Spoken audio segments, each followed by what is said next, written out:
சொர்ணமூர்த்தி ஈஸ்வரமூர்த்தி சொர்ணேசா காளீசா சொர்ணேசா காளீசா சொர்ணேசா காளீசா சொர்ணமூர்த்தி உள்ளுக்குள்ள அகம் ஒன்று இருக்கிறது, புறம் ஒன்று இருக்கிறது. அகமும் புறமும் எப்படிங்க? அகத்துக்குள்ள இருக்கிற இறைவனை இருக்கிற மன வெளி கண் பார்வை தெரியாத ஒருத்தர் எங்களோட பழனிக்கு வந்தார். அவரை பழனிக்கு பாத யாத்திரையா கூட்டிட்டு போனோம். முருகனை பார்க்க போகும்போது கண் பார்வை தெரியாதவரை பார்த்து ஒருத்தன் சொன்னா, உனக்குத்தான் கண்ணு தெரியாது, நீ முருகனை கும்பிட முடியாதுன்னா, கண் பார்வை நல்ல எண்ணெயை நமக்கு கவர்ச்சிடும் சுவாமியில்லா ஏகனே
அருள்பாலிக்கின்ற அந்த தேரில் அம்பிகையும் இறைவனும் இணைந்திருக்க இதோ தேரில் பெரியநாயகி அம்பிகை.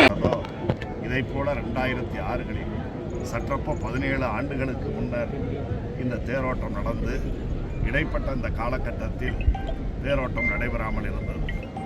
குறிப்பாக தேர் திருப்பணியும் திருக்கோயிலுடைய திருப்பணி முடிந்து குடமுழுக்கும் 12ஆம் ஆண்டுகளில் நடைபெற்ற நிலையிலும் கூட இந்த தேரோட்டத்தை நடத்த முடியாமல் இருந்தது.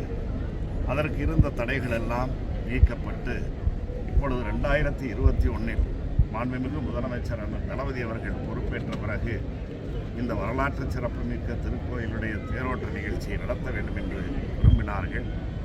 மாண்புமிகு இந்து சமய அறநிலையத்துறையினுடைய அமைச்சர் வி.கே. சேகர்பாபு அவர்களும் அந்த முயற்சியிலே ஈடுபட்டார். உள்ளூர் அமைச்சர் என்ற முறையிலும் நானும் பலரிடத்திலே பேசி இன்று இந்த தேரோட்ட நிகழ்ச்சி சுமூகமாக அனைவரும் மகிழத்தக்க வகையிலே சிறப்பாக நடந்திருக்கிறது. ஆக 17 ஆண்டுகளாக அன்று கலைஞருடைய ஆட்சி காலத்தில் ஓடிய இந்த திருத்தேர் இப்பொழுது மீண்டும் மாண்புமிகு முதலமைச்சர் தளபதி அவர்களுடைய இந்த காலகட்டத்திலே தான் அவருடைய பெருமுயற்சியால் தான் இந்த தேரோட்டம் நடைபெற்றிருக்கிறது என்பது ஒரு சிறப்பு என்பதை நான் குறிப்பிட்டு சொல்ல விரும்புகிறேன். ஓடாமல் இருந்த திருவாரூர் தேரை ஓட்டிய பெருமைக்குரியவர் நம்முடைய முத்தமிழறிஞர் கலைஞர் அவர்கள்.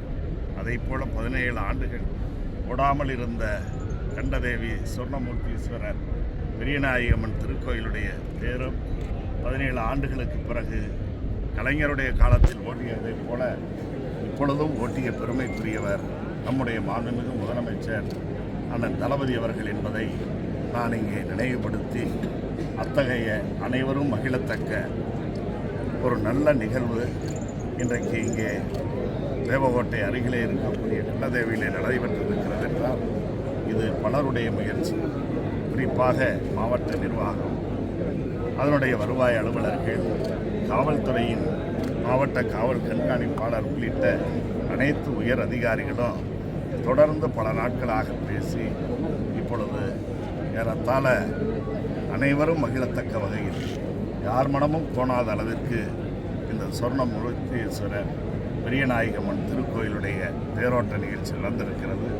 ஆக அந்த வகையில் அரசின் சார்பில் மாவட்ட நிர்வாகம், காவல்துறை மற்றும் அனைத்து துறைகளை சார்ந்த அலுவலர்களும் இதில் அதை போல அவர்களுக்கு உறுதுணையாக நாட்டார் பெருமக்களும் ஒருவருக்கு ஒருவர் விட்டுக் கொடுத்து இன்றைக்கு இந்த நிகழ்வு நடந்திருக்கிறது. ஆக அனைத்து வகையிலும் தேவஸ்தானத்தை சார்ந்தவர்களுக்கும் என்னுடைய நன்றியை பாராட்டுதலை இந்த நேரத்திலே நான் தெரிவித்துக் கொள்ள கடமைப்பட்டிருக்கிறேன்.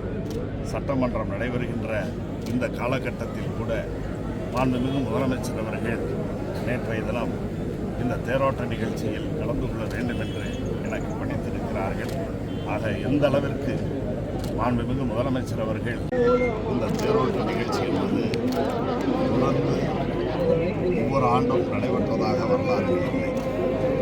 ஏதாவது ஒரு பிரச்சனைகளின் காரணமாக ஆண்டுதோறும் அந்த தேர்வுகள் தொடர்ந்து நடைபெற்றதாக தெரிய வரவில்லை. குறிப்பாக பல்வேறு பிரச்சனைகளுக்கு இடையிலே தான் இந்த கண்டதேவி சொர்ணமூர்த்தீஸ்வரர் பெரியநாயகம்மன் திருக்கோயிலுடைய தேரோட்ட நிகழ்ச்சி நடந்திருக்கிறது. குறிப்பாக அண்ணன் காந்தியடிகள் அவர்களை கூட இந்த கோயில் தேரோட்டத்திற்காக 1934 இங்கு வந்து நடைபெற்ற சமரச பேச்சுவார்த்தைகளில் கலந்து கொண்டிருக்கிறார்கள் என்பதெல்லாம் இந்த கோயிலுக்கான தேரோட்டத்திற்கான வரலாறு. அத்தகைய வரலாறுகளில் தொடர்ந்து நம்முடைய 2006 முத்தமிழறிஞர் கலைஞர் அவர்கள் இந்த நாட்டின் முதலமைச்சராக பொறுப்பேற்ற நேரத்தில் அவரது அமைச்சரவையில் இந்து சமயம் மற்றும் அறநிலையத்துறையினுடைய அமைச்சர் பொறுப்பை மாண்புமிகு முதலமைச்சர் அவர்கள் எனக்கு தந்திருந்தார்கள். அந்த காலகட்டத்தில் இந்த இப்பொழுது பவனி வருகின்ற இந்த தேர் திருப்பணி செய்திடப்பட வேண்டும், பழுது நீக்கப்பட வேண்டும் என்ற கோரிக்கை நம்முடைய 4 நாட்டார் பெருமக்களின் மூலமாக தேவஸ்தானத்தின் மூலமாகவும் அந்த கோரிக்கை வைக்கப்பட்டது. உடனடியாக அந்த தேர் திருப்பணியை செய்வதற்கு பல லட்சக்கணக்கான ரூபாயை அனுமதி அளித்து அந்த பணி நடைபெற்றது.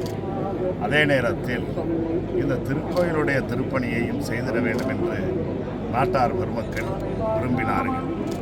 அந்த விருப்பம் முதலில் 40 லட்சம் 50 லட்சம் என்று தொடங்கி 2 கோடி ரூபாய்க்கு மேற்பட்ட அளவிலே திருக்கோயிலுடைய திருப்பணியும் நடந்தது.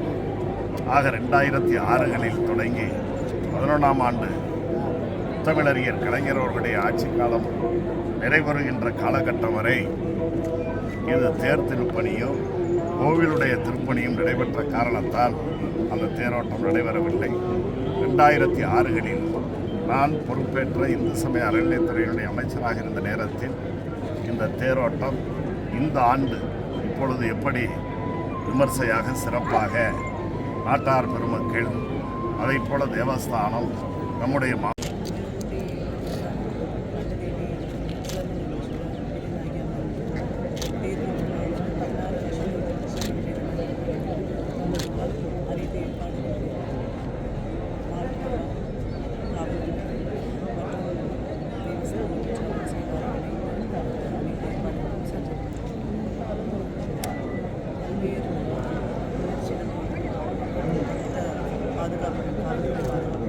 நல்ல முறையில் 16 வருஷம் கழிச்சு தேரான மக்கள் அனைவரும் மகிழ்ச்சி